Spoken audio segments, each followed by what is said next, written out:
Welcome to the Saturday lesson. आज हम इस वीडियो में इंटेलिजेंट इन्वेस्टर जो कि बेंजामिन ग्राहम ने लिखी है उसके chapter 1 investment versus speculation result to be expected by intelligent investor, उस चैप्टर में हमने क्या सीखा है इन्वेस्टमेंट के बारे में वो जानेंगे, तो इस वीडियो को जरूर एंड तक देखिएगा।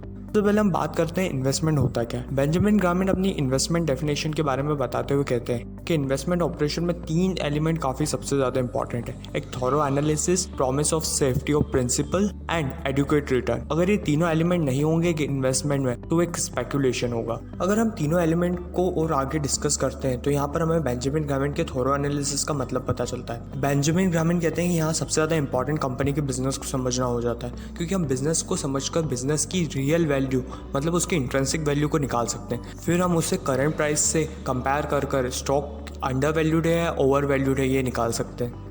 सेकेंड पॉइंट आ जाता है सेफ्टी ऑफ प्रिंसिपल। यहाँ पर बेंजामिन ग्राहम रिस्क मिटिगेशन की बात करते हैं। आपका प्रिंसिपल कितना सेफ है बिजनेस में, ये सबसे ज़्यादा इंपॉर्टेंट हो जाता है। यहाँ पर सबसे अच्छा एग्जाम्पल बनता है आपके पोर्टफोलियो का।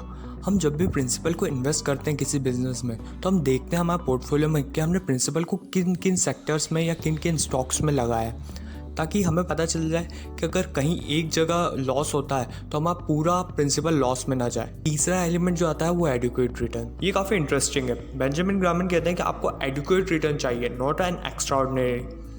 इसका सबसे अच्छा एग्जांपल मेरे हिसाब से वॉरेन बफे की कंपनी बर्कशायर हैथवे का। 54 ईयर में उनकी कंपनी ने एनुअलाइज रेट रिटर्न जो दिया है वो है 20.5% का, जिससे हम एक एडुकेट रिटर्न मान सकते हैं। अगर किसी इन्वेस्टर ने $1000 इन्वेस्ट किए होते जब बर्कशायर हैथवे का कंट्रोल वॉरेन बफे के हाथ में आया, और जब उनका टेन्योर खत्म होता तो उस इन्वेस्टमेंट की वैल्यू $24.7 मिलियन की हो जाती। Unsafe at the high speed. 1990s की बात है। उस समय अमेरिका एक स्पेकुलेटिव नेशन बन रहा था। एक्चुअली उस समय ऐसा लग रहा था कि हर किसी ने स्टॉक मार्केट में पैशन लूज कर दिया है। पर ऐसी सिचुएशन अराइज कैसे हुई? उस समय एक ऐसा ट्रेंड चल रहा था, कोई अपनी इन्वेस्टमेंट टेक्निक ला रहा था। अगर ये इन्वेस्टमेंट टेक्निक काम करती थी तो लोग आगे और इन्वेस्ट करते थे। इसके बावजूद कि इन्वेस्टमेंट की टेक्निक्स कितनी डम और डेंजरस है। हर कोई शॉर्ट टर्म में हाई रिटर्न पाने की कोशिश कर रहा था, जो कि लक से ही हो सकता था। बेंजामिन ग्राहम कहते हैं कि एक इंटेलिजेंट इन्वेस्टर सस्टेनेबिलिटी और रिलायबिलिटी के पीछे जाता है, जो कि लॉन्ग टर्म में सबसे ज़्यादा इंपॉर्टेंट हो जाती है। शॉर्ट टर्म में स्टॉक प्राइस में क्या फ्लक्चुएशन आते हैं इससे उससे कोई फ़र्क नहीं पड़ता।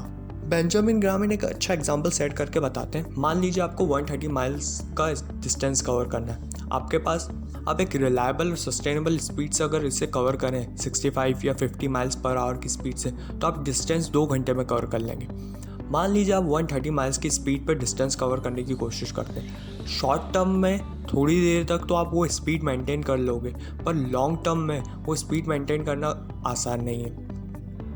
फ्रॉम फार्मूला टू फेसियो या from formula to failure, throughout a decade एक स्पेकुलेटिव आइडिया से लेकर कई स्पेकुलेटिव आइडिया प्रमोट और पॉपुलर हुए। ये स्पेकुलेटिव आइडिया जैसे cash on calendar, just done what works, foolish four, ये स्पेकुलेटिव आइडिया कहीं ना कहीं ग्रामीण प्रिंसिपल ऑफ इन्वेस्टिंग को फुलफिल नहीं करते थे। इसीलिए ये स्पेकुलेटिव आइडिया ज़्यादा दिन तक चल नहीं पाते थे।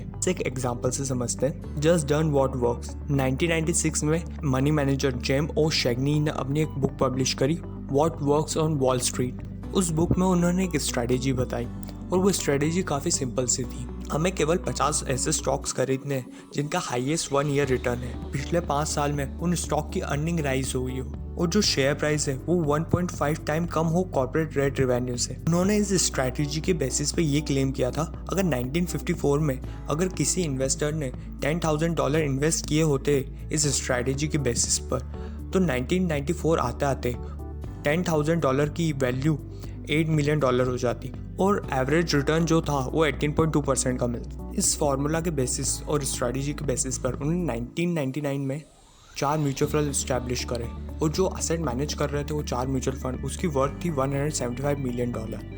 2000 के आते आते 2 म्यूचुअल फंड को तो बंद करना पड़ा और कुछ समय के बाद में जो 2 म्यूचुअल फंड थे उनका मैनेजमेंट चेंज करना पड़ा। अब ये स्ट्रैटेजी कहाँ फेल हो गई थी? ये ग्रामीण इन्वेस्टमेंट प्रिंसिपल के 2 एलिमेंट्स को तो सेटिस्फाई करता था, कि एडुकेट रिटर्न और डाइवर्सिफिकेशन मतलब मिनिमम रिस्क को, क्योंकि आप 50 ऐसे स्टॉक को पिक कर रहे हो तो डाइवर्सिफिकेशन तो था और एडुकेट रिटर्न भी था 18.2% का। पर प्रॉब्लम कहाँ आ गई? प्रॉब्लम आ गई थी एनालिसिस ऑफ बिजनेस में। वो इन्वेस्टमेंट बिजनेस में कर रहे थे उनकी स्टॉक प्राइस पर और साथ ही साथ जो हाईएस्ट रिटर्न दे रहा था। हम एक और एग्जाम्पल से ग्रामीण प्रिंसिपल और इन्वेस्टिंग को और अच्छे से समझ सकते हैं। मिड 1990s में मॉन्टली फुल ने अपनी एक इन्वेस्टमेंट स्ट्रैटेजी लाई जिसे उन्होंने उनकी बुक्स और वेबसाइट पर पब्लिश करा। उस स्ट्रैटेजी का नाम था फुलिश 4। वो स्ट्रैटेजी काफ़ी सिंपल थी। इस स्ट्रैटेजी की जो सबसे खास बात थी जो कि उन्होंने क्लेम की थी वो थी कि आप 15 मिनट में पूरे साल भर की इन्वेस्टमेंट प्लानिंग कर सकते हो और जो आपका प्रिंसिपल है उसके लॉस होने के चांसेस काफ़ी कम हो जाते हैं। मतलब मिनिमम रिस्क की बात की जा रही है। इस स्ट्रैटेजी में 6 सिंपल स्टेप्स थी। सबसे पहली स्टेप ये थी कि आपको जो इंडस्ट्रियल एवरेज में से 5 ऐसे स्टॉक पिक करने जिनकी प्राइस सबसे लोएस्ट है और जो हाईएस्ट डिविडेंड यील्ड है। आपको स्टेप 2 में एक ऐसे स्टॉक को अलग हटा देना है जिसकी लोएस्ट स्टॉक प्राइस है। स्टेप 3 में जो आप अमाउंट इन्वेस्ट कर रहे हो उसका जो 40% है आपको उस स्टॉक में लगाना है जिसकी सेकंड सबसे लोएस्ट प्राइस है। अब स्टेप 4 में आपको जो अमाउंट बचा हुआ है उसको 20% में डिवाइड करके बचे हुए 3 स्टॉक्स में लगाना है। स्टेप 5 में जब ईयर एंड होता है तो आपको पोर्टफोलियो को वापस रीसेट करना है स्टेप 1, 2, 3 और 4 के अकॉर्डिंग। और स्टेप 6 में आपको ऐसे करते रहना है जब तक आपकी वेल्थ क्रिएट ना हो जाए। क्या इस स्ट्रैटेजी ने सच में काम किया? ग्रामीण के प्रिंसिपल ऑफ इन्वेस्टिंग को फुलफिल कर पाई? इसे देखते हैं।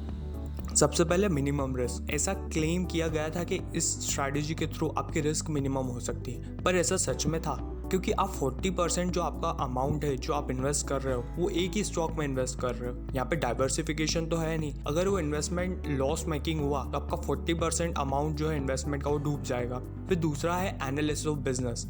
अगर हम इस स्ट्रैटेजी के थोरो एनालिसिस की बात करें, ओनली फोकस था स्टॉक प्राइस और डिविडेंड यील्ड, जो कि कहीं ना कहीं गलत ही था। यहाँ पर सेम प्रॉब्लम जो कि what works on wall street की थी वही सेम मिस्टेक फुलिश 4 स्ट्रैटेजी में थी।